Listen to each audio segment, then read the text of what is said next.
Hey there, welcome to Simple Home Therapy. My name's Miranda, and today I'd like to show you how I go through the process of making custom sugar cookies for special occasions.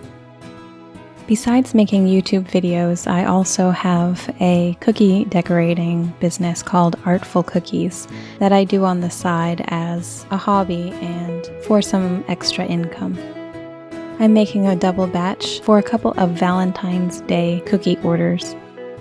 The first thing to go into the mixer is 4 softened sticks of unsalted butter.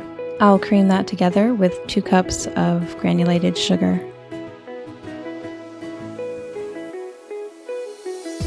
Now this mixer has just been absolutely amazing when it comes to making cookie dough. I'm able to make large batches all at once, and this mixer handles it without any difficulty.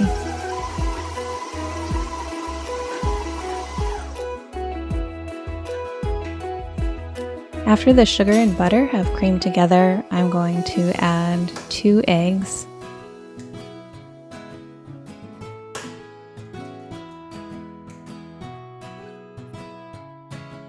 and 2 teaspoons of vanilla extract.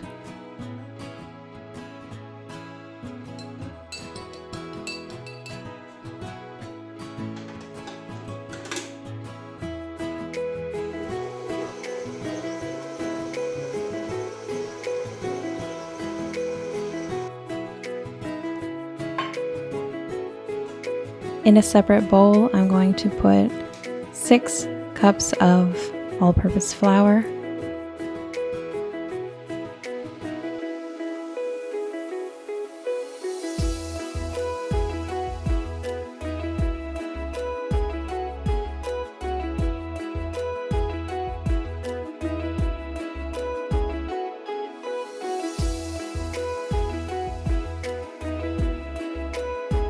and I'll add 2 teaspoons of baking powder.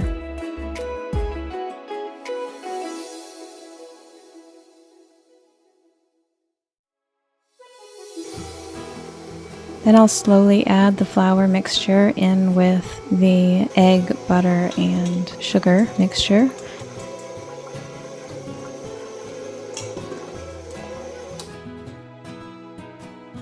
This mixer does a really good job of scraping the sides as it mixes.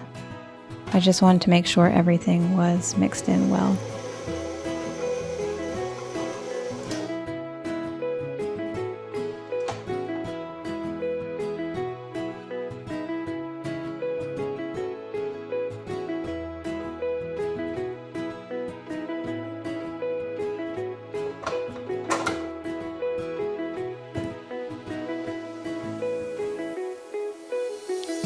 It's important for the sugar cookie dough to chill in the refrigerator for about 20 minutes. That way, when you cut out your cookies with your cookie cutters, the sides stay nice and straight and you don't get the rounded sides or rounded corners after your cookies bake. You want nice, crisp lines when you cut out your cookies.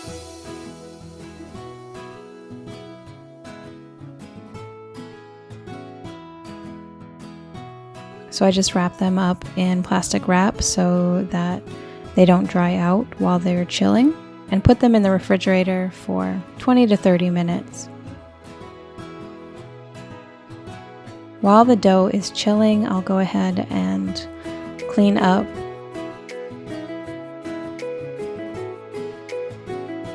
I'll go ahead and wash the dishes that I used and give the mixer a good wipe down.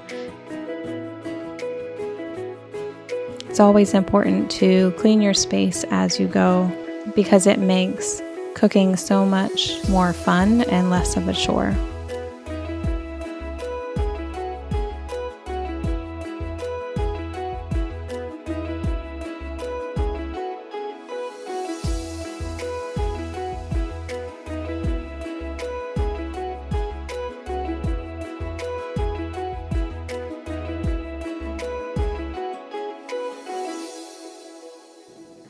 I'm preheating the oven to 350 degrees.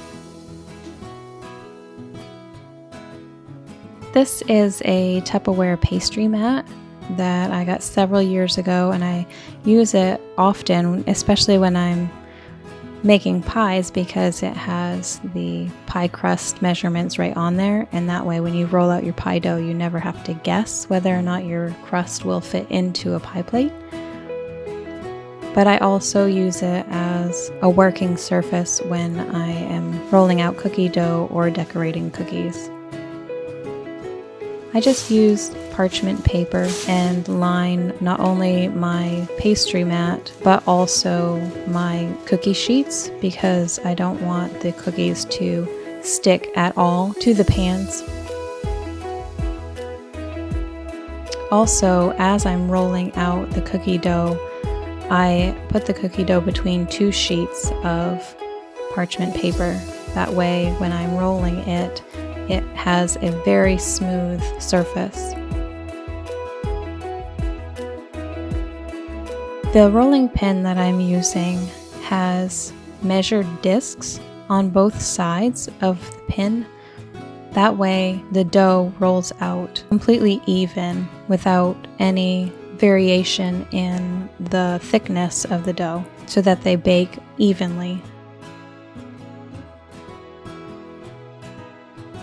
So for this batch of cookies, I'm using a regular heart-shaped cookie cutter, a double heart-shaped cookie cutter, a Frankenstein cookie cutter, as well as a large circle cookie cutter that I am cutting out the center.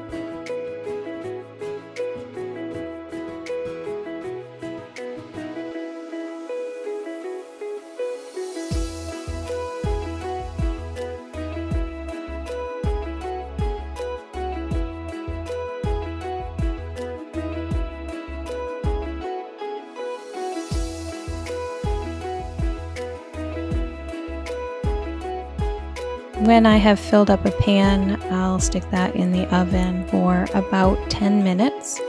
After 10 minutes, I'll want to check them and just see if they are completely cooked through or if they'll need another 30 seconds to a minute. When the cookies come out of the oven, I let them sit on the pan for about 3 to 4 minutes to allow them to cool. That way when I move them to the racks, if they're still soft, they don't break.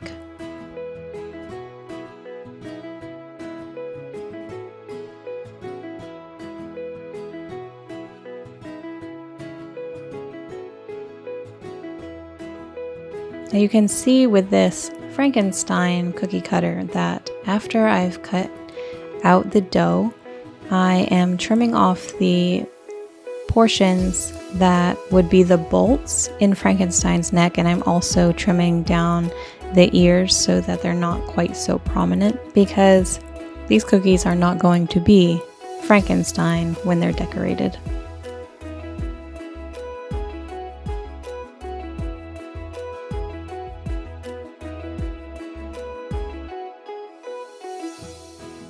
Now for this batch, I was making 5 dozen cookies and decorating 4 dozen of them. 1 dozen was going to be just plain heart-shaped cookies without any frosting, and the other 4 dozen were to be decorated for Valentine's Day.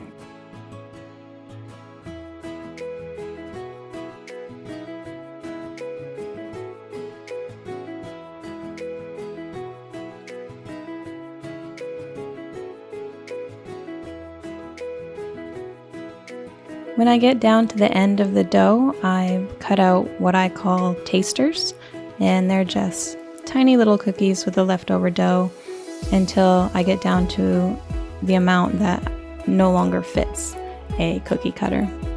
And these are ones that we'll just snack on after everything's baked. Now these cookies will be put into my cookie cabinet to basically cure for the next 12 hours. It's important that they dehydrate just slightly so that when they are decorated, they don't become too soft and break. the royal icing will add some moisture to them, and if the cookies don't have time to cure, then they'll become too soft.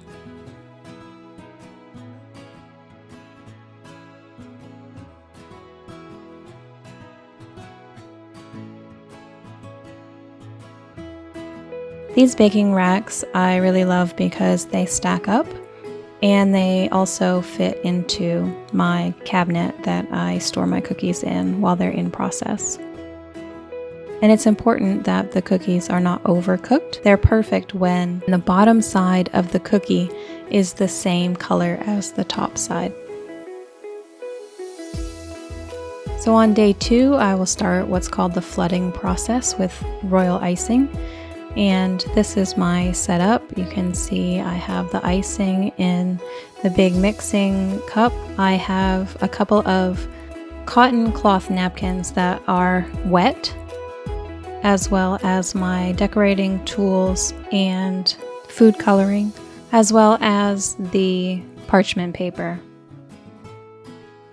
So I do not use icing bags. I create my own out of parchment paper. That way I don't need to store anything extra. So I will pull out a sheet of parchment paper and cut it off in a square, and then cut that diagonally from one corner to the next. Then I will roll the points of the triangle in towards each other and up towards the third point, and just cross them and pull them up until it creates a nice sharp point at the end of the cone. Then I'll fold down the points and cut a small notch in it to keep the papers from unrolling. When I mix my icing and add the color to it, I start with a small amount of color because it's easier to add more than to take away. And you waste less icing that way. I also use some warm water to get the icing to the consistency that I need. The icing needs to be able to pipe out cleanly, but also to flood together, which means that as it's wet, it flows into itself and leaves no bumps or bubbles. I'll lay one of those wet cloth napkins over the top of a bowl that still has icing in it to keep the icing from drying out. This icing will dry out very quickly. As soon as it comes in contact with the air, it forms a crust. And as long as I'm going to use the icing that's in the bowl or reuse the bowl to mix more icing, I need to keep the icing that's in it from forming that crust.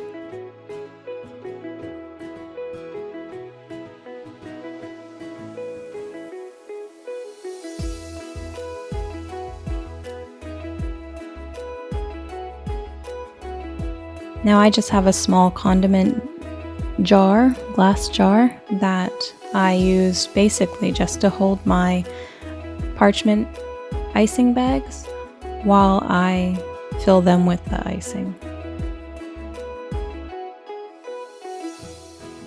And I'll just use scissors to snip off a tiny piece of the end of the cone to create a small tip where I can pipe out icing. So the first thing that I'll do is outline the cookies in the color icing that I'm going to flood first. So here I'm using a light pink icing to flood half of the double heart cookies, as well as a portion of the Frankenstein cookies. When it's time to flood, I will cut off a little bit more of the tip of the icing bag.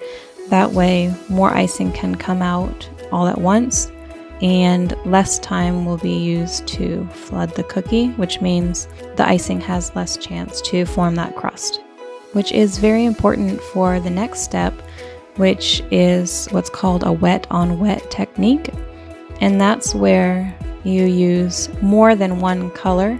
And so I'll flood the cookie in the light pink and then add red on top of it, and it will settle down into the pink icing, so the surface will remain smooth when the icing dries.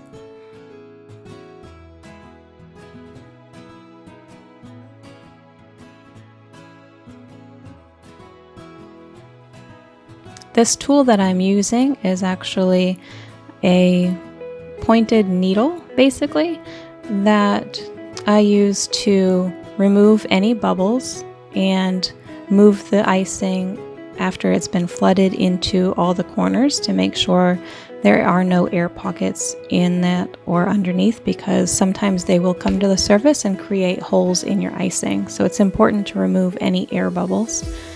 But also, it's helpful in creating designs in your icing.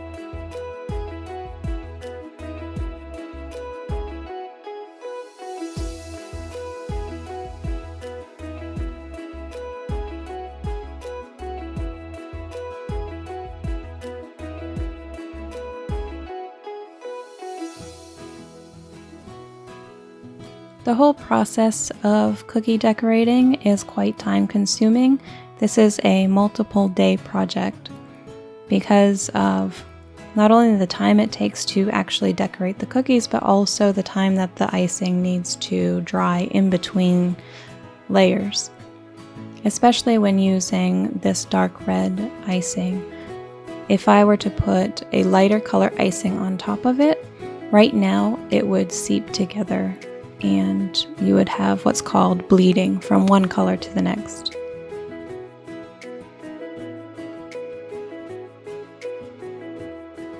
I didn't record making the royal icing, but the recipe is super easy. I'll leave the recipe down in the description box.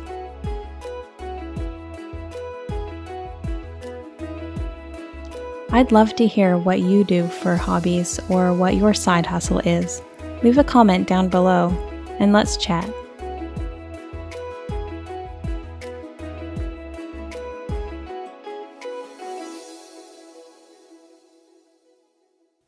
If you like this video, be sure to check out some of my others.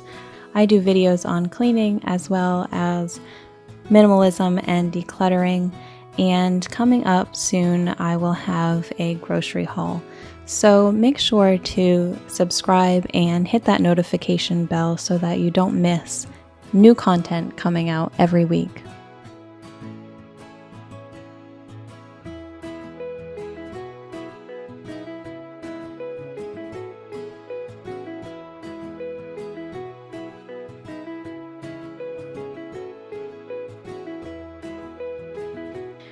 Now this is day 2 and I'm starting to pipe some of the extra colors that would go on top of the original flooding. So I'm adding white on top here, and now you can see that the Frankenstein cookie cutters are going to become coffee cups.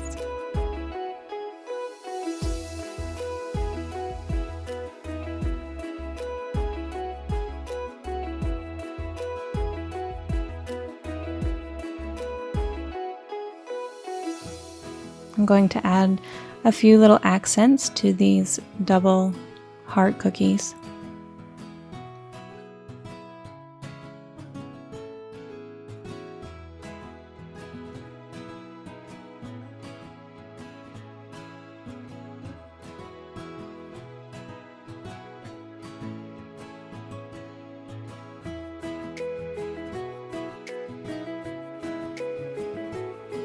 And then write a sweet little message on the top.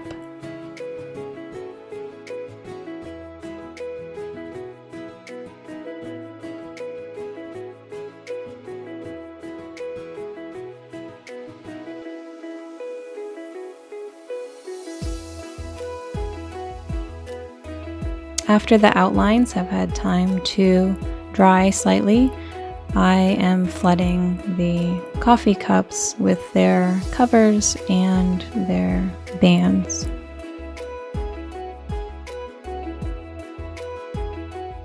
And I'm using my cookie needle just again to remove any air bubbles. Sometimes I also give the cookie a little tap on the table just to settle the icing.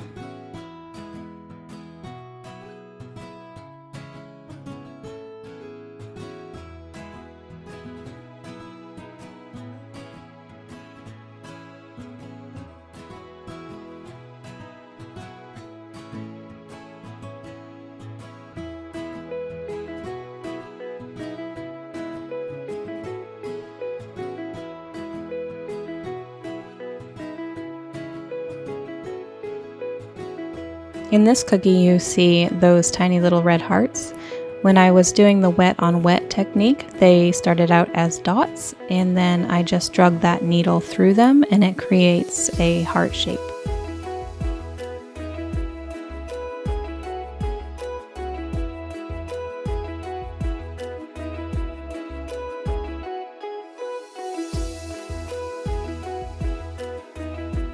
As I'm writing on these heart cookies, you can see my technique for holding the icing bag, and that is I hold it at the top with my right hand, and that's the hand that I use to squeeze the bag to push the icing towards the tip, and then I use my index finger of my left hand to guide the tip of the icing bag to exactly where I need it to go.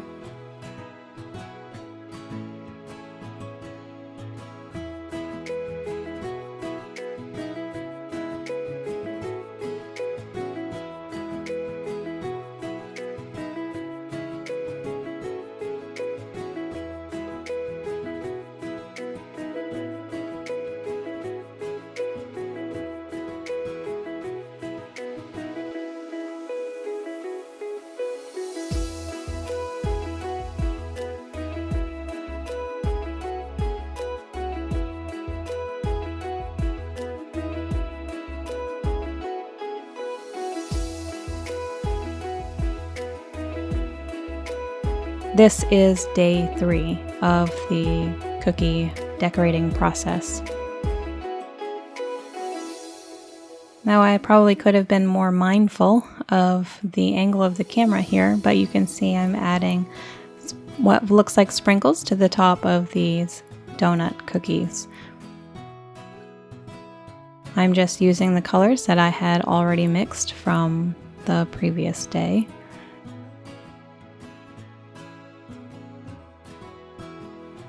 And this is the day that I put just the little finishing touches and accents on the cookies.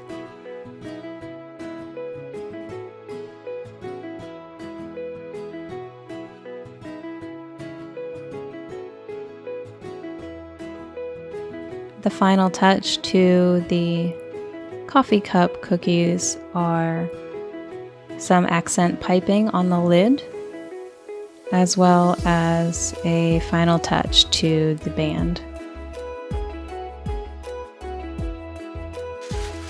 Here again you can see my technique for creating icing bags. You just cut that paper in half into 2 triangles, roll the sides together up towards the 3rd point of the triangle, fold down the points, and then cut a small notch in it and fold that notch down to keep the paper from unrolling.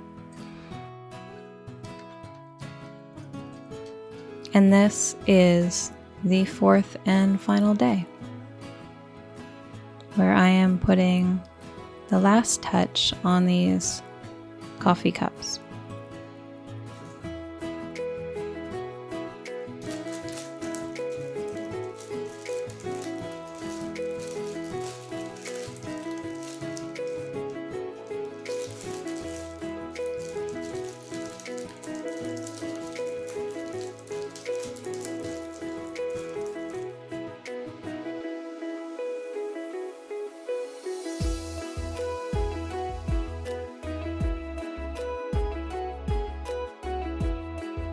And that is a sweet little heart in the middle of the band.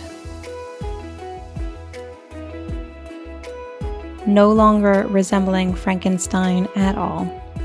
And that's part of the fun of cookie decorating, is that you can use your imagination and create something that was maybe never intended with the cookie cutter that you have.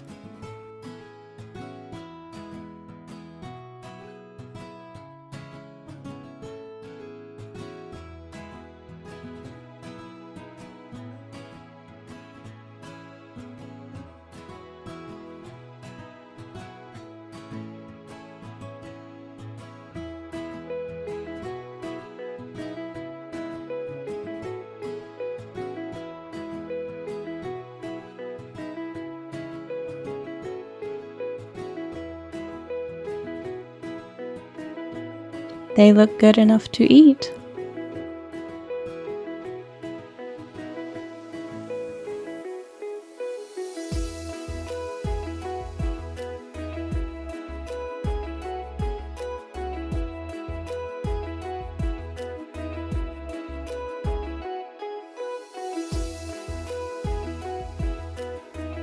And finally, I will package the cookies up into individual cellophane envelopes and put them into a box to be delivered along with a Artful Cookies business card.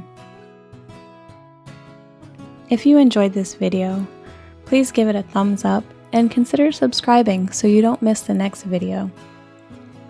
Thanks for watching. Bye!